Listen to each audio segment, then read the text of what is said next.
इज्जत के साथ खिलवाड़ करते हैं।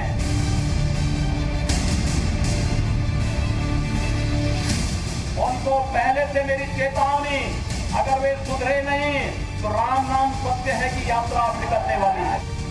लव जिहाद पर योगी की स्ट्राइक।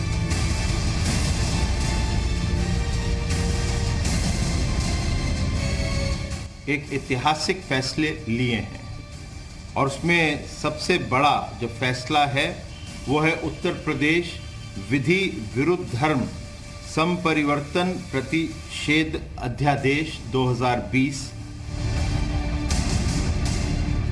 लव जिहाद का खेल उत्तर प्रदेश में पहुंचाएगा जेल।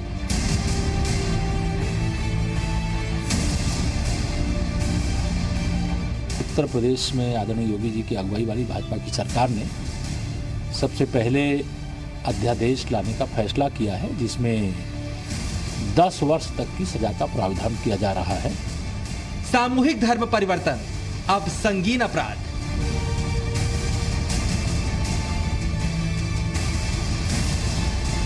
सामूहिक धर्म परिवर्तन भी किया जाता है, उसके अंदर 3 वर्ष से लेकर 10 वर्ष तक की और 50,000 रुपए का इसके अंदर उन संगठनों के ऊपर भी जुर्माना लगाया जाएगा।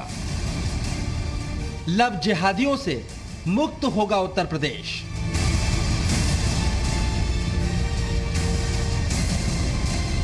क्या लोगों को पता चलना चाहिए, जो धोखा देने का सब काम होता है वो आगे होने चाहिए। लव जिहाद अब कबूल नहीं।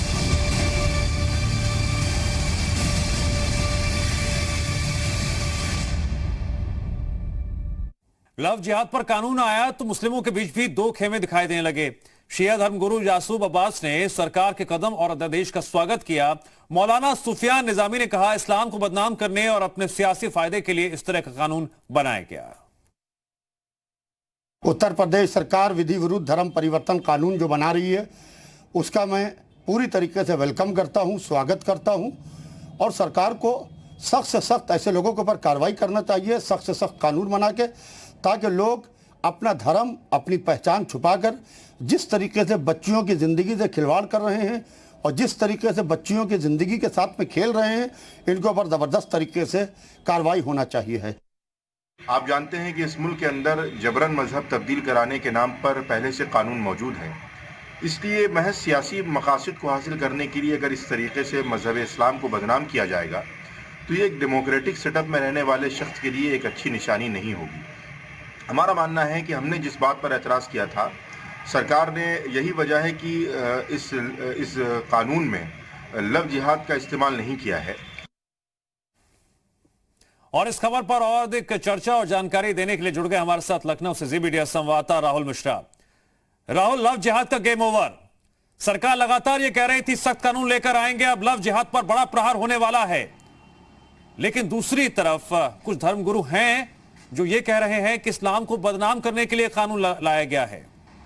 देखिए, दो चीज़ें मैं बता देता हूं कि कैबिनेट की मंजूरी इसको मिल गई है। जो मसौदा है उसको जो पेश किया गया था कैबिनेट कल जब थी 4:30 बजे कैबिनेट थी योगी कैबिनेट को, वहां पे मंजूरी मिल गई है। अब इसको सदन में पास करवाया जाएगा और उम्मीद है कि जो आने वाला जो शीतकालीन सत्र है लखनऊ विधानसभा का, वहाँ पे इसे पटल पे रखा जाएगा और वहाँ इसको पास कराया जाएगा, सरकार के द्वारा इसको पास कराया जाएगा। उसके बाद ये कानून में तब्दील हो जाएगा।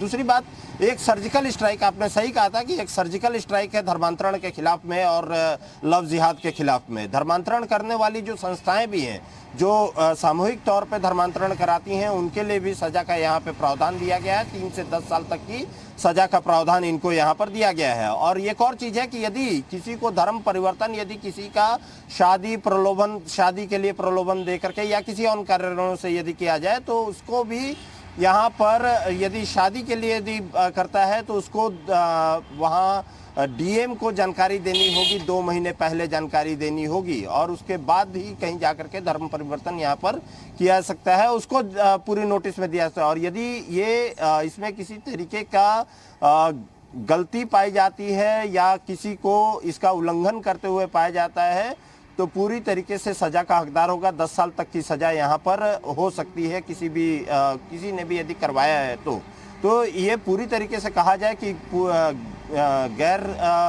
इसको पूरी तरीके से गलत माना गया है और इसमें यहाँ पे सजा का प्रावधान के साथ में यहाँ कड़े पाबंदियां भी यहाँ पर लगा दी गई है।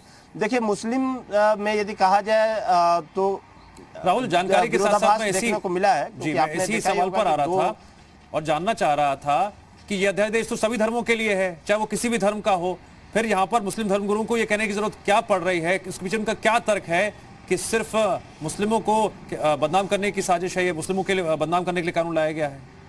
देखिए ये सीधे तौर पे, क्योंकि वही मैं कह रहा हूँ कि धर्मांतरण के खिलाफ भी ये कानून है। धर्मांतरण यदि सामूहिक तौर पे धर्मांतरण यदि किया जाता है, ये हर किसी के लिए एप्लीकेबल है। कोई भी यदि यहाँ पे सामूहिक तौर पे धर्मांतरण कराता है, किसी भी रिलीजन का है, तो वहाँ उसके ऊपर ये सजा का प्रावधान यहाँ पर दिया गया है। यदि किसी को धर्म बदलता भी है तो यहाँ पे उसको उसके ऊपर यदि लफ्ज़ जिहाद यदि किया जाता है तो वहां पर उसके लिए भी सजा का प्रावधान है। तो इसमें सीधे तौर पे आखिर में केवल ये मुस्लिमों को टारगेट करने के लिए नहीं है, केवल एक संप्रदाय विशेष को, एक जाति विशेष को टारगेट करने के लिए नहीं है। यहाँ पे ये समझना होगा कि हर किसी के लिए ये एप्लीकेबल है। किसी के लिए एप्लीकेबल है। यदि मुस्लिम की तरफ से देखा जाता है तो उनको। जानकारी के लिए आपका शुक्रिया।